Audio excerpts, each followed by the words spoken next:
Assalamu everyone. I hope you all are good and you all are safe. Welcome back to my channel One Thought. So in today's video we are going to analyze a very beautiful and I must say a phenomenal poem written by Faiz. Okay, so I've already given detailed analysis of Faz from Did Some Love, Did Some Work, and it was my previous video. And in that video, I have made very much clear the introduction of Faz, and I've even mentioned there that he does not even need an introduction. But still, if you want to read about his life, if you want to read about his biography, it is mentioned there in that video because this poem is a bit tricky for many of the people to understand. So I would be giving all my time to this poem. Now let us begin with the very first stanza.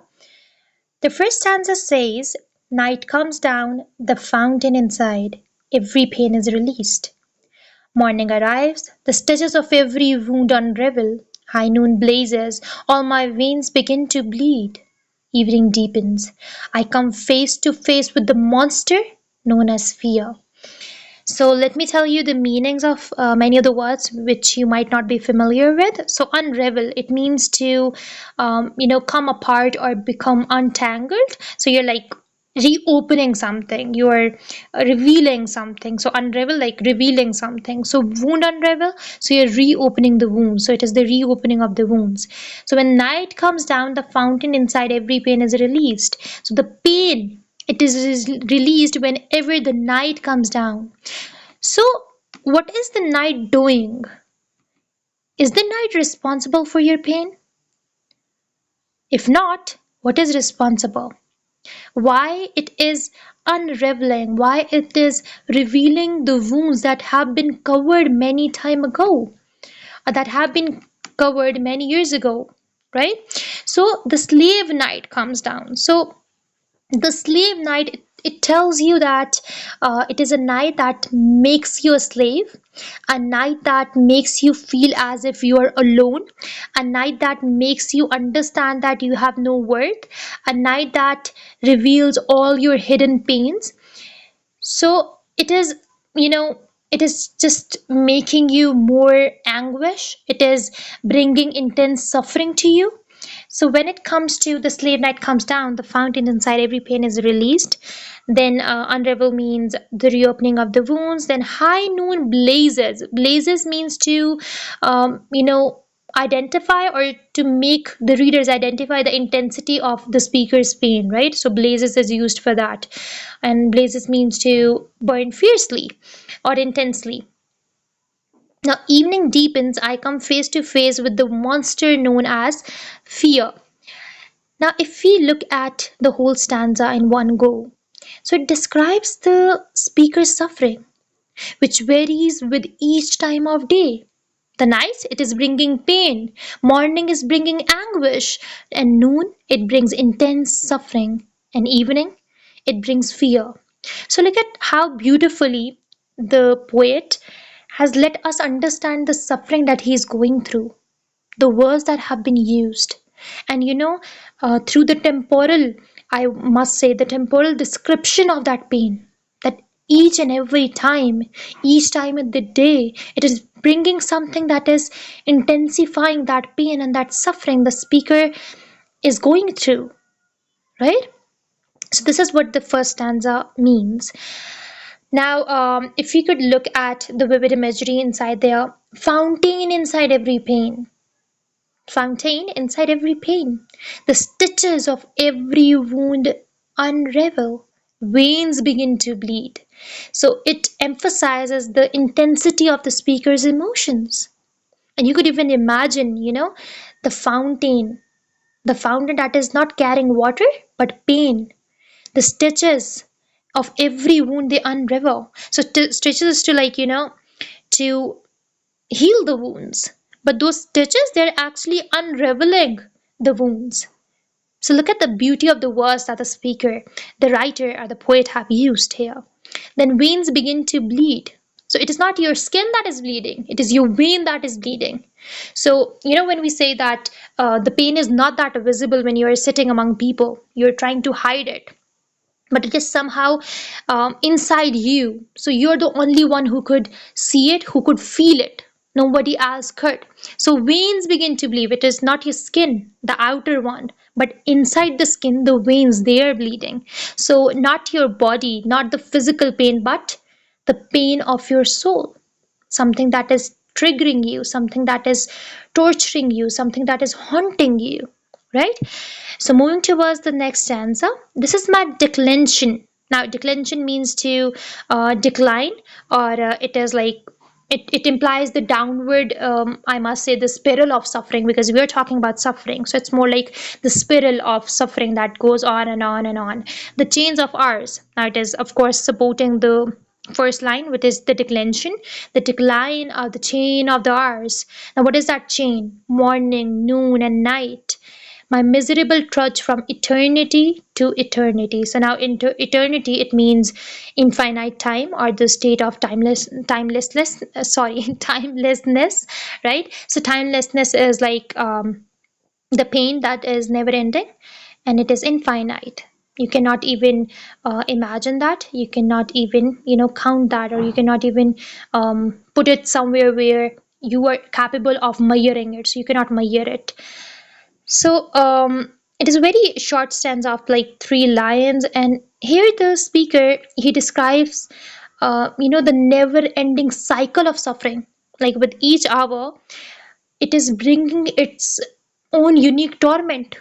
It is somehow torturing you, and it has the unique torment. Not every time is the same.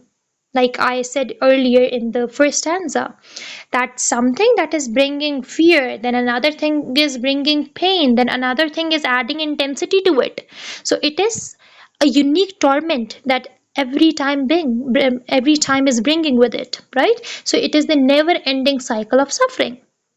Also, this phrase, miserable trudge from eternity to eternity, if few people notice it, it suggests that hopelessness and despair, like eternity to eternity. You're hoping that it would never end. So it is a sense of hopelessness and despair. You're not hopeful about it. You think that it will stay forever, right? Now, coming towards the third and the last stanza, is it you, O God of mine, who have ordained this for me? Is it you who have disinherited me from every human player? Canon has it that every torture has your suction, every atrocity is your commandment. Okay, now stopping right away here. So, is it you, O God of mine, who have ordained means to decree or to give order? Is it you who have disinherited me? So, disinherited means to deprive someone of their inheritance rights, right? So, here it applies that the speaker, he feels deprived of human players, right? And ordain that, God, have you done this thing to me? Are you responsible for that? Now, here there are like two perspectives related to that. Either he's questioning God, or he's questioning his own self, right? So the way he's answering, sorry, the way he's questioning God, like, is it you who God, oh God of mine? So this, this closeness to God, oh God of mine, you are my God. So something that is happening is not expected. So he's not that happy, and he's questioning that, oh God of mine, have you ordered or decreed this thing upon me? And have you like made me feel deprived of my rights of taking pleasure from the humans, right?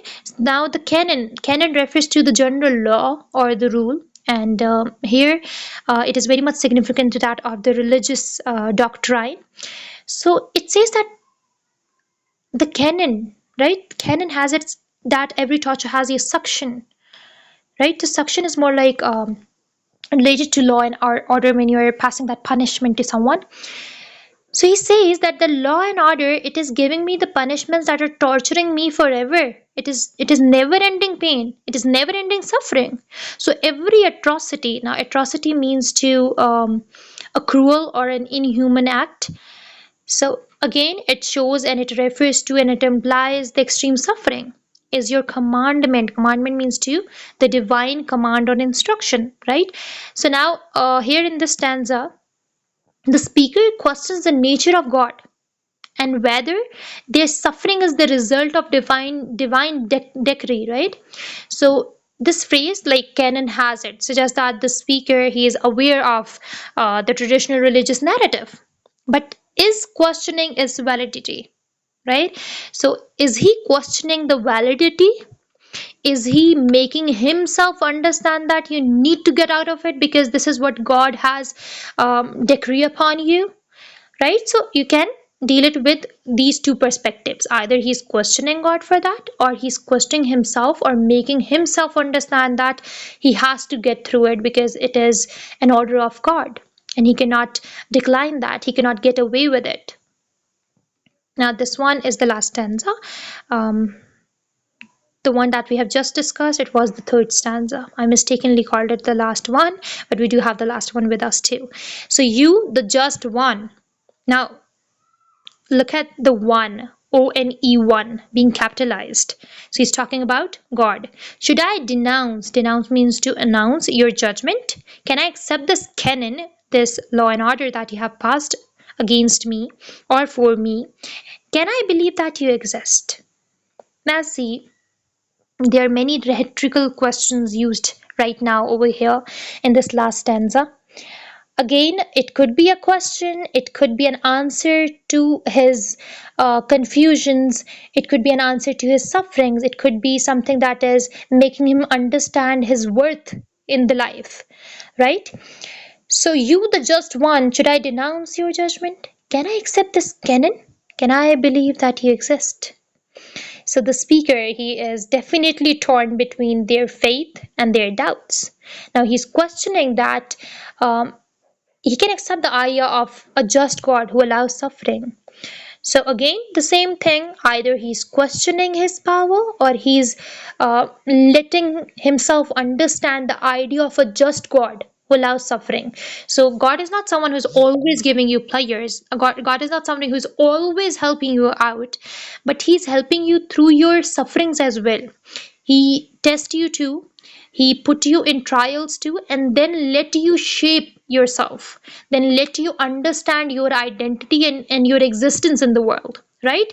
So these rhetorical questions, they emphasize the speaker's emotional turmoil and definitely the intellectual struggle, because he's not just struggling, physically, but mentally too. And more than the physical struggle, it is the mental struggle. The physical struggle could be that he is deprived of his sleep, he cannot rest in peace, right? He rest in peace in a sense that he cannot take a good sleep, right? So of course he's suffering physically and mentally, but the psychological and the this kind of state where you are not at peace mentally, that is very much important, and that triggers you and it haunts you forever because it takes your health down day by day, right? So when you talk about the things or the figurative devices that have been used in here, so definitely imagery has been used throughout this poem. The chain of hours, morning, noon, night, talking about the wounds and unravel, then talking about morning arise, the stitches. So it is definitely using imagery. Then it is using end stopping at many places, like every pain is released, then the stitches of every wound unravel. It is definitely using Sejora, like night comes down, then there is a colon, semicolon, and then morning arise, then a semicolon. So it is using Sejora, and we could not see enjambment anywhere. But yes, here, over here, in this line, in the third stanza, is it you who have disinherited me from every human player? But again, every human player, it does have the sujata as well, the question mark. So it could be called as the rhetorical question as well. Now, coming towards the themes, the very first theme is suffering and pain. Definitely explores the theme of suffering and pain, and it highlights the speaker's experiences and emotions. It does have that theme of doubt and questioning, because it raises question about the nature of God and divine justice, expressing doubt and skepticism. Skepticism again means being doubtful. Then existential crisis, that is very much important because it conveys a sense of existential crisis, because the speaker is struggling to find meaning and purpose in life, right? So as I said earlier, that God is just because He's not just giving you players out of life. He is not just making you happy all the time, but He tests you. He put you in trials and He let you understand your life and the purpose of your life. So that's all for this poem. I hope that you have understood it well. And you can comment down below if you want me to make another video and on another topic. I'll definitely bring that up for you people. Thank you so much. Allah Hafiz.